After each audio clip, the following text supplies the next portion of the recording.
대표님, 사랑을 받는 사람이 사랑을 줄 수도 있다. 그런 말 있죠. 네, 이런 말이 있는데, 사랑을 받지 못한 부모가, 자기 자녀에게 과연 사랑을 줄 수 있을지. 되게 심오한 주제예요. 왜냐하면 사랑을 받지 못했다라는 게 객관적인 사실일 수도 있고 주관적인 판단일 수도 있고. 그래서 여하튼 우리 오늘의 주제는 사랑받지 못했다라는 이제 전제 조건 하에서 이제 이 이야기를 한번 나눠 볼게요. 부모가 사랑받지 사랑받지 못했다. 못했다. 뭐 예를 들면 방치가 됐다라던가 방임이 되었던 적이 있다던가 뭐 그런 이제 부모. 여기서 방치 방임에 대해서 조금 정리를 조금 드리자면 내가 배가 고픈데 밥을 못 먹었다, 또는 추운데 따뜻한 공간이 없었다, 비바람을 막아주는 거주지가 뚜렷하지 않았다, 또는 나를 돌보는 보호자가 없었다, 이것만으로 우리가 방치됐다, 방임이다라고 할 수는 없어요. 아동학대 수준의 좀 그 정도의 레벨. 또 그거는 굉장한 객관적인 사실에 사랑받지 못한 부모인 거고, 그것 말고도 내가 정서적으로 조금 풍부한 교류가 필요한 시기인데도 정서 교류가 안 됐다라든지, 감정 표현이 조금 필요한데도 감정 표현이 안 되는 부모님이었다든지, 또는 과하게 처벌적인 부모였다라든지, 아니면 성취 지향적인 부모였다라든지, 아이가 내는 성과물에 충분하다고 여기지 않아서 더 많은 성과물을 요구하는 부모였다든지, 의식주는 다 해결이 되었으나 정서적으로 좀 불충분한 것도 우리는 방임이나 방치로 봐야 되거든요. 이 모든 거를 해당하는 사랑받지 못한 부모라는 전제 조건으로 오늘 이야기를 좀 나눠보면 좋을 것 같아요. 어쨌거나 스스로가 나는 좀 사랑을 제대로 받지 못했어, 또는 훈육을 제대로 받지 못했어, 이렇게 생각하시는 부모님들이 있어요. 그렇기 때문에 나는 이 아이를 제대로 사랑해 줄 수 없어요 라고 하거나, 어떻게 사랑을 해야 될지 모르겠어요, 또는 어떻게 키워야 될지 모르겠어요, 저는 그거를 받아본 적이 없어서 어떻게 해야 될지 모르겠어요 라고 하시는 부모님들이 계시거든요. 아마 종종 주변에 친구들도 있잖아요. 네네. 그래서 먼 나라 이웃 나라 이야기는 아닐 거예요. 아마 들으시는 분들도 네. 내 주변에 있는 이야기고, 또 누군가에게는 내 이야기일 수도 있고. 그래서 오늘은 이 이야기를 조금 하면 좋을 것 같아요. 과연 나는 사랑받지 못했는데 나는 사랑을 주면 내 아이를 키울 수 있을까? 저는 답부터 드리면 네예요. 당연히 할 수 있죠. 여기서 하나 이렇게 여러분들이 기억해야 되는 거는, 내 아이는 타인에게 사랑을 주는 것을 타고난 아이라는 걸 기억하셔야 돼요. 어찌 보면 나도 그렇게 타고났고, 내 아이는 내가 사랑을 지금 주는 방법을 모를지언정 부모가, 아이는 사랑받을 방법을 알고 사랑 주는 것을 알고 태어났어요, 이미. 거기에 대한 확신은 갖고 있어야 돼요. 내가 좀 모자라도 내 아이는 이미 충분한 채 태어났다라는 거.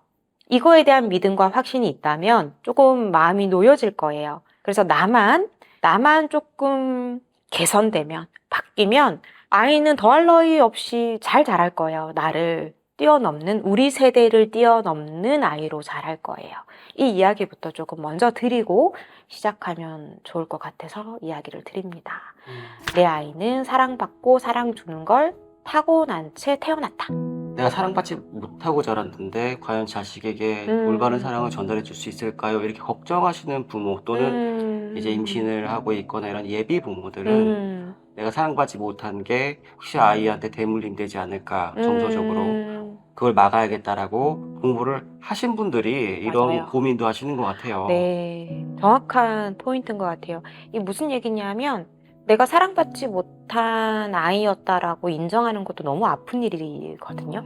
근데 그것 때문에 내 아이한테 영향을 미칠 거를 고민하고 이것 때문에 고찰하고 있다라면 되게 이미 훌륭한 부모다 라는 얘기를 드리고 싶어요.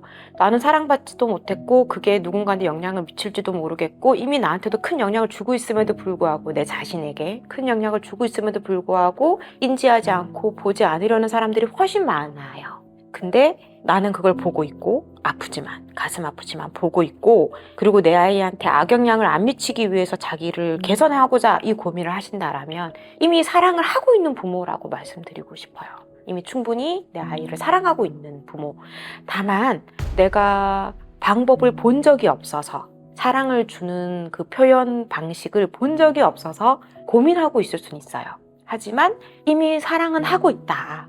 그래서 우리가 지금 오늘 나눠야 되는 얘기는 어떻게 그럼 그 방법을 알아차릴 수 있을까? 내가 학습할 수 있을까? 그 얘기를 하면 좋을 것 같아요. 정서적인 발달도 대물림돼요. 이해합니다. 그쵸. 실제로 부모의 성격도 내면화해서 대물림되고 부모의 정서도 내면화해서 대물림돼요. 그래서 저는 이제 이런 얘기를 굉장히 많이 하는데 전 세대의 습이 후세대의 습으로 이어지지 않도록 우리는 노력해야 된다.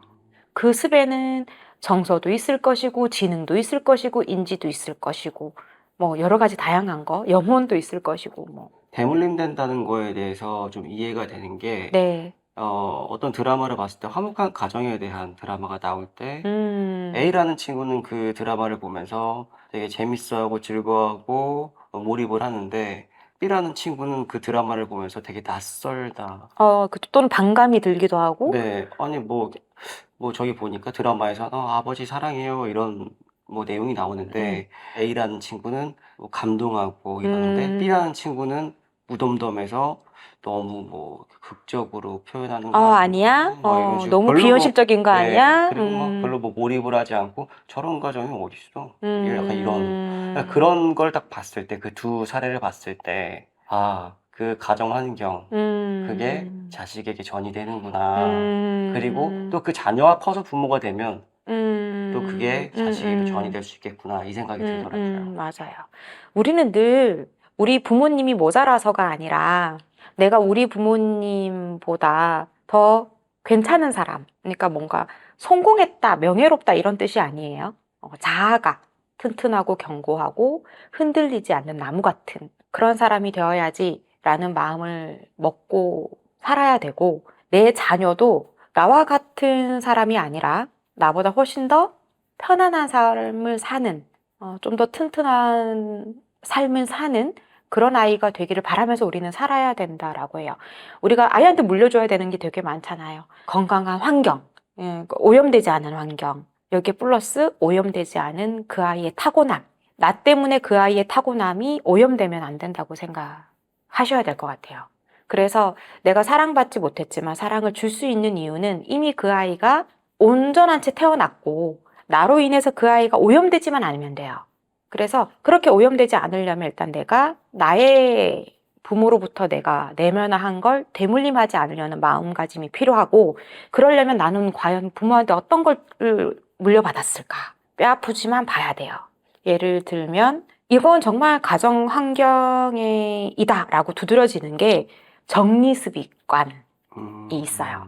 그래서 여러분들이 내가 얼마나 우리 부모님으로부터 물려받은 게 강하게 남아있는지를 확인하고 싶다면 정리하는 습관을 보시면 돼요. 내가 이 정리하는 습관이 우리 부모님이랑 똑같다? 그러면 굉장히 대물림이 강하게 된 거예요. 근데 그걸 반대로 하려고 노력하고 있다라고 한다면 극복하려고 애를 쓰고 있는 거고 근데 이 반대도 너무 극적으로 한다라면 문제가 되겠죠. 예를 들면 우리 부모님은 잘 정리하는 사람이 아니에요. 그래서 내가 너무 지금 강박적으로 정리해. 이것도 실제로는 굉장한 내면화가 된 거예요. 어찌 보면. 그러니까 적당한 게 필요해요. 그래서 여러분들이 내가 주변을 정리하는 습관이 우리 부모님이랑 좀 적당히 다르다. 그러면 대물림하지 않으려고 노력을 하고 있는 중이고 성공하고 있는 중이에요. 근데 똑같아요. 만약에. 예를 들면 우리 부모님이 집에 들어오자마자 옷을 벗었는데 그 자리에 그냥 두고 그게 며칠이 지나도 그냥 더워지고 빨래할 때쯤이나 그거를 건져서 빨래통에 넣는다. 근데 나도 똑같네? 그러면 이미 이제 너무 내면화가 되는 거죠. 그리고 또는 이제 돈을 쓰는 습관. 머리로는 이렇게 쓰면 안 된다고 생각하는데 이렇게 또 써버렸네? 이거 우리 엄마랑 똑같네? 내가 그렇게 싫어하는 엄마랑 내가 똑같은 행동을 하네? 이것도 내면화가 된 거죠. 그러니까 이런 거를 찾는 것부터 되게 필요해요. 내가 사랑받지 못했다라고 여긴다라면 내가 우리 부모님한테 물려받은 것들이 어떤 거가 내 몸에 배어있지부터 찾는 게 첫 번째 과제예요. 근데 이거는 아프죠. 술 관련된 것도 또 마찬가지예요. 뭐 이게 뭐 뇌과학적인 부분도 있다고는 하지만 뭐 부모의 한 분이 술을 굉장히 그쵸. 좋아하셨는데 그걸로 이제 알코올 중독이라든지 좀 가정에 대한 문제까지 있었는데 나도 뭐 술을 좀 인사불성이 될 정도로 마신다던가 그러니까 부모가 가지고 있었던 취약성이 나한테 그대로 전이가 되었다고 하면 내 그 취약성을 빨리 교정하는 거 그래서 아까 말씀하셨듯이 자녀는 오염되지 않은 아이인데 그 아이한테 또 나의 취약성을 오염시키면 안 된다는 그쵸. 그런 생각이 들더라고요. 맞아요. 예.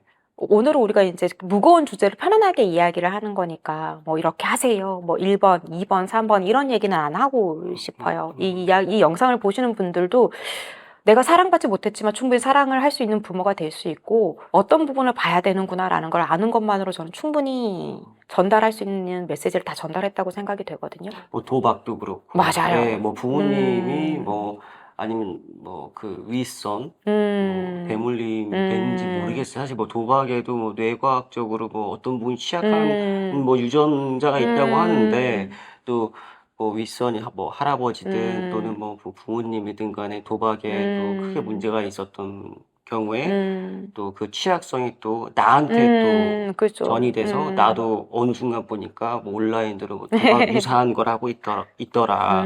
이렇다고 하면 내 자식은 그게 절대 그 취약성이 전이 되지 않도록 해야 그쵸. 된다. 맞아요.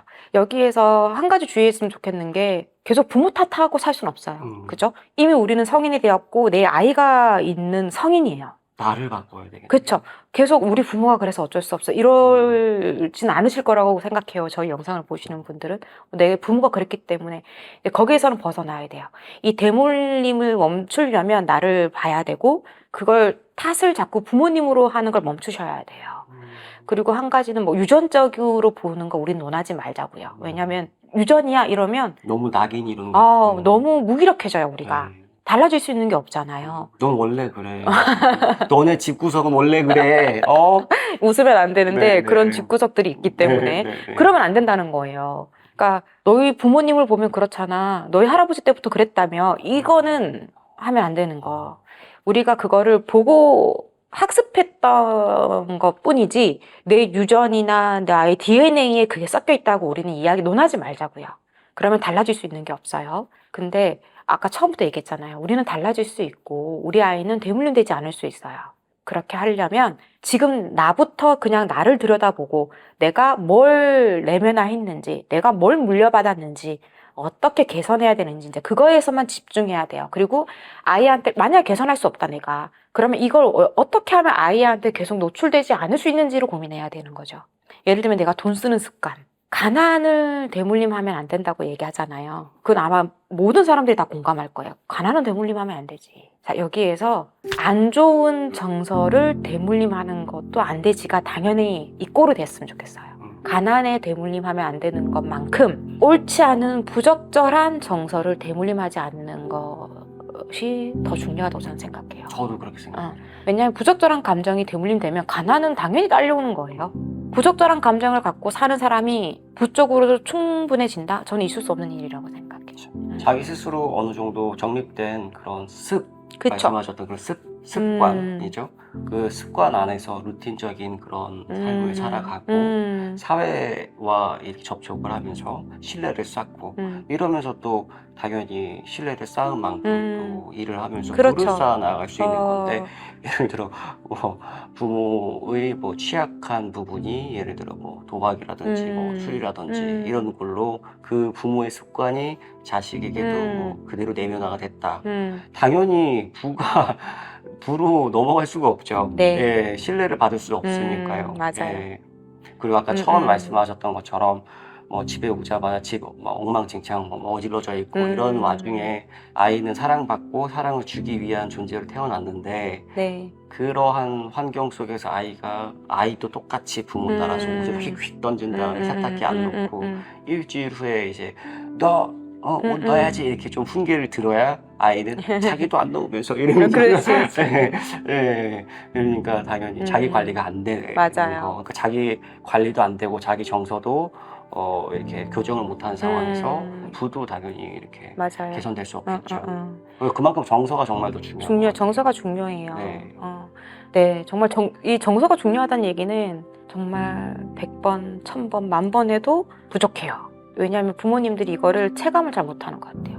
가난을 대물림하지 않아야 된다는 거 뼛속 깊이 새겨져 있거든요.